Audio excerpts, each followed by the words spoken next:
અરે, બાળપણમાં આપણે બધાએ ગીતો તો સાંભળ્યા જ છે, ખરું ને? ખાસ કરીને જ્યારે કંઈક શીખવાનું હોય. અને એ ગીતો મોટા ભાગે એકદમ સિમ્પલ હોય છે. પણ ક્યારેય વિચાર્યું છે કે એ સરળતા પાછળ કેટલી ઊંડી સમજ અને કારીગરી છુપાયેલી હોઈ શકે? આ જો, રંગો શીખવવા માટેનું એક સામાન્ય લાગતું બાળગીત. દેખીતી રીતે આનું કામ બાળકોને વાદળી, લીલો, લાલ અને પીળો આ રંગો ઓળખતા શીખવવાનું છે. એકદમ સીધી સાદી વાત લાગે છે, નહીં? પણ શું થાય જો એમ કહેવામાં આવે કે આ સાવ સાદું દેખાતું ગીત શીખવાની જે પ્રોસેસ છે ને એના પરનો એક માસ્ટર ક્લાસ છે? ચાલો આ વાતમાં કેટલું સત્ય છે એ તપાસીએ અને આ ગીતની અંદર છુપાયેલા જીનિયસને શોધી કાઢીએ. કોઈ પણ વસ્તુને બરાબર સમજવી હોય ને તો એને છૂટી પાડવી પડે. તો ચાલો સૌથી પહેલા આ ગીતની દરેક કડી પર અલગથી નજર કરીએ. ઓકે, તો શરૂઆત થાય છે વાદળી રંગથી. આકાશ અને દરિયો એકદમ જાણીતા ઉદાહરણો. અહીંયા જે લય અને વાક્યનું પુનરાવર્તન છે એના પર ખાસ ધ્યાન આપજો.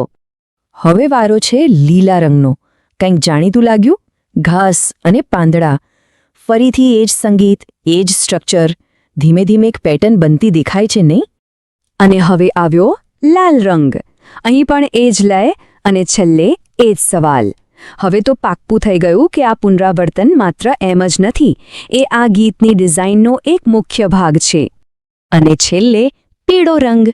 બસ આટલું જ છે આખું ગીત. દેખાવમાં સાવ સાદું, પણ આ જ સાદગીમાં એની અસલી તાકાત છુપાયેલી છે. ચાલો હવે જોઈએ કે આ બધું કામ કઈ રીતે કરે છે. તો આમાં જાદુ શું છે? વેલ, આ કોઈ સંયોગ નથી. આ તો આપણું મગજ કઈ રીતે શીખે છે એની ઊંડી સમજણનો ઉપયોગ છે. ચાલો એ ફોર્મ્યુલાને તોડીને સમજીએ. આ ગીતની જે ડિઝાઇન છે ને એકદમ પાકી અને ગણતરીપૂર્વકની છે. દરેક કડીમાં એક જ ફોર્મ્યુલા વપરાયો છે. પહેલા રંગનું નામ, પછી એ રંગ સાથે જોડાયેલી કોઈ કુદરતી વસ્તુ અને છેલ્લે એક સરખો સહેલો સવાલ. આ પુનરાવર્તન ખાલી સાંભળવામાં સારું લાગે એના માટે નથી, એ તો મગજ માટે યાદ રાખવાનો એક શોર્ટકટ બનાવે છે. જ્યારે દરેક વખતે એક જ પેટર્ન સામે આવે ત્યારે મગજ માટે માહિતીને ગોઠવવી અને યાદ રાખવી એકદમ સહેલી બની જાય છે. પણ દાડો, વાત અહીં પૂરી નથી થતી. આ ગીતની અસલી પ્રતિભા તો ત્યારે સામે આવે છે જ્યારે શબ્દો ચિત્રો સાથે જોડાય છે. મતલબ કે આ ખાલી સાંભળવાની વસ્તુ નથી, એક જોવાનો અનુભવ પણ છે. ખાલી વાદળી આકાશ કહેવાથી કામ નથી ચાલતું. અહીં વાદળી શબ્દને સીધો જ આકાશના ચિત્ર સાથે જોડી દેવામાં આવ્યો છે. આને કહેવાય વિઝ્યુઅલ એન્કરિંગ, એટલે કે દ્રશ્ય વડે કોઈ વાતને મગજમાં લંગર નાખીને ફિટ કરી દેવી. અહીં શબ્દ અને ચિત્ર એકબીજાને સપોર્ટ કરે છે. અને આ જ ટેકનિક આગળ પણ ચાલુ રહે છે. લીલો રંગ એટલે શું? તો કે આ રહ્યું ઘાસ અને આ રહ્યા પાંદડા. કોઈ કન્ફ્યુઝન જ નહીં, એકદમ સીધું અને સ્પષ્ટ કનેક્શન. મગજ માટે આ સમજવું રમત વાત છે. સૂરજ સાથે લાલ રંગનું જોડાણ પણ એટલું જ પાવરફુલ છે. આ જે સરળ પણ મજબૂત જોડાણો છે ને એ જ શીખવાની આખી પ્રક્રિયાને ઝડપી અને વધુ અસરકારક બનાવે છે. અને પીળા ફૂલો સાથે આખું ચિત્ર પૂરું થાય છે.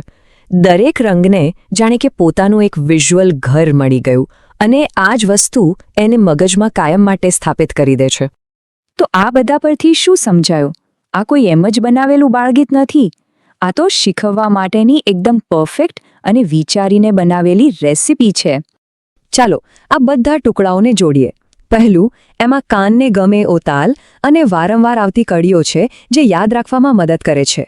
બીજું, કુદરતમાંથી લીધેલા એકદમ સરળ ઉદાહરણો છે જે તરત જ સમજાઈ જાય. ત્રીજું, એ ઉદાહરણોને પાકા કરવા માટે ચિત્રો છે.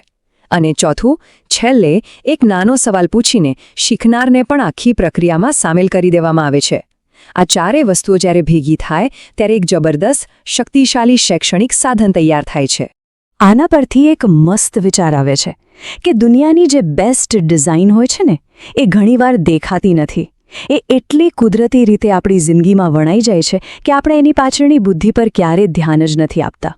તો હવે સવાલ એ છે કે આપણી આસપાસ આવી બીજી કેટલીય વસ્તુઓ હશે જે દેખાવમાં સાવ સાધારણ લાગતી હોય પણ જેની રચના ખરેખર અસાધારણ હોય. વિચારવા જેવી વાત છે ને?